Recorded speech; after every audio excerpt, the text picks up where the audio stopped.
Ang tagal mo naman. Sa mustang muli, kaibigan. Sa bidyong to, pag-uusapan nga natin kung totoo nga bang nahigitan ng 6 na mahihinang nilalang na to. Ang 100% kapangyarihan ni Taguro. Paano nga ba nasabing naabot nila ang pagiging Class S kung ang isang tulad ni Taguro ay hindi man lang nagawang lumagpas sa pagiging Class A? Si Taguro ay nabibilang sa isa sa mga Class B na halimaw. Si Taguro ay isang Class B na halimaw. Ano ka mo? Pero imposible yun na! Paano mo nagawa yun? Anong klaseng pagsasanay ang ibinigay mo sa kanila? Paano nga ba nila nagawang posible yun kung ang lakas lang nila ng sumali sa Dark Tournament ay nasa klase lamang?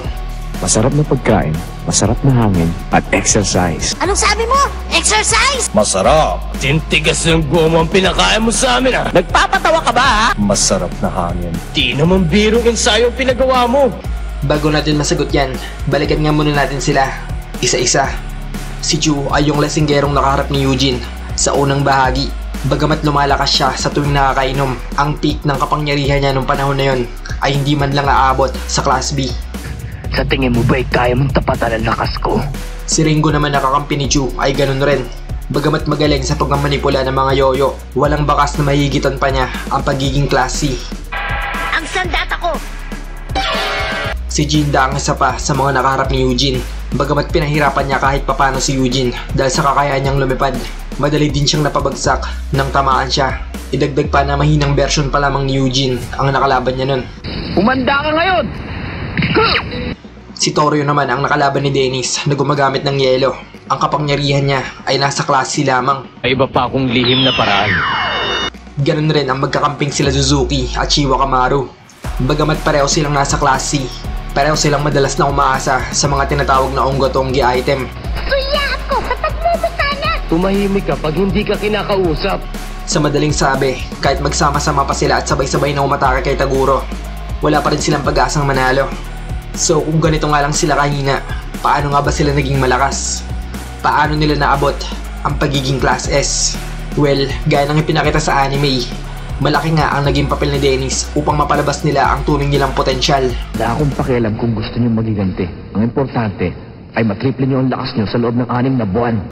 Bale sa Trekking Saga, kung saan nagbabadyang mangyari ang isang digmaan, nangako si Dennis kay Yomi na magdadala siya ng 6 na mandirigma na nagtataglay ng 100,000% kapangyarihan. Hindi ba sabi mo, magbubuo ka ng isang kupunan na tatalo kina Raisen at Mukuro? Hindi ba? Ano nangyari sa kanila? May 6 na akong miyembro at sa tingin ko, papasa silang lahat. At walang naniniwalang magagawa niya yun dahil ang mga nilalang na may ganong kapangyarihan ay yung mga tinatawag na Class S. At ayon nga sa kwento, iilan lang sa Makay ang nagtataglay ng ganong kapangyarihan. Sabi niya magdadala siya ng nilalang na may lakas ng 100,000%. Marahil ang lahat ay isang malaking biro. Halimbawa, ang bawat isa sa mga kanang kamay ng 3 hari ay hindi man lang umaabot sa 100,000 ang lakas. Pero kahit ganun, kabilang sila sa mga Class S. Ngayon, pumunta tayo sa pumapangalawa sa kanilang pinuno.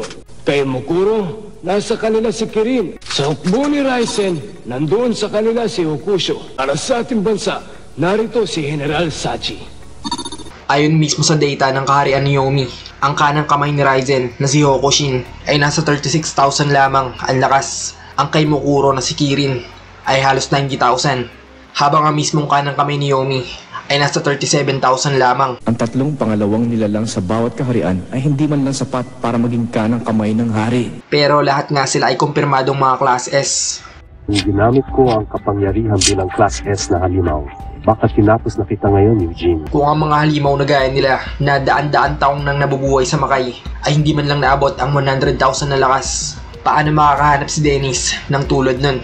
Ikaw ay may tuturing na pangalawang pinakamalakas sa ating pangkat. Pero bilang isang pinuno, wala kang silbi. At dito na nga papasok yung 6 na nakalaban nila sa Dark Tournament. Naisipan mo ba maghanap at magsanay ng mga tauhan para paglaban tayo? Pero si Dennis, isang estranghero, naghanap sa bawat sulok ng mundo. Ayon sa mga pangyayari, malaki nga ang naging papel nila Jeremiah at Jericho upang magawa nila yon sa loob lamang ng 6 na buwan. 6 na buwan. Bale si Genkai o Jeremiah nga mismo ang nag-training sa kanila, habang tumutulong naman si Jericho upang hindi ma-detect ng mundo ng mga halimaw, maging ng mismong espiritual na mundo ang lugar kung saan sila nagsasanay. Dennis, ikaw pala. Mukhang seryoso kang pagsanayan ng mga dati kalaban ha.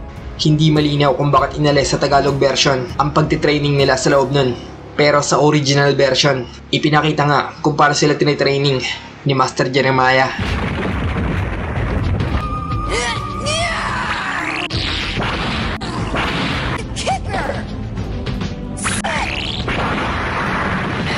Yeah, I'll be signing autographs after the show. But you're going into a war zone. You all have to get tougher if you plan to live. At ayon mismo kay Jeremiah, mas madali nga raw silang turuan kaysa kay Eugene. Ano masasabi mo sa kanila? Mas madali silang turuan kung ikukumpara kay Eugene. At gaya nga ng ipinakita nang iharap sila kay Yomi, lahat sila ay humigit pa sa 100,000 lakas. 120,000. Huh? Hindi ka panipaniwala? Lahat silang anim ay nagtataglay ng lakas ng higit pa sa 100,000%. Imposible. Ibig sabihin sa puntong yun ay mas malakas na nga sila kaysa sa mismong mga kanang kamay ng mga hari. Dahil gaya ng ipinakita sa mismong data nila Yomi, wala ni isa sa 3 kanang kamay ang naabot ng ganong kapangyarihan. Kahit pa'y tinuturing nga silang mga Class S. Kaya walang dudang ang anim na to ay naging lehitimong mga Class S din.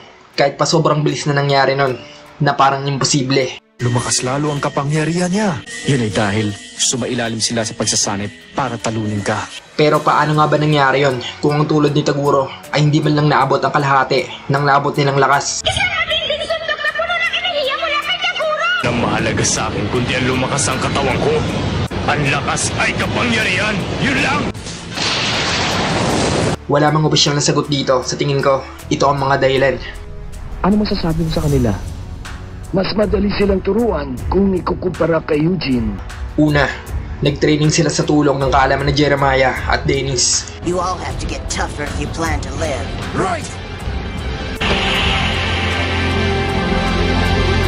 Pangalawa, hindi sila dating tao na gaya ni Taguro. Kaya malaking posibilidad na hindi gaya ni Taguro na hindi na kayang humigit pa sa 100%. Ang resulta pag lumampas sa aking 100%.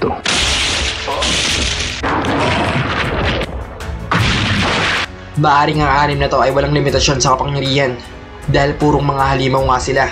Kaya! At yun, ano na nga bang susunod para sa kanila?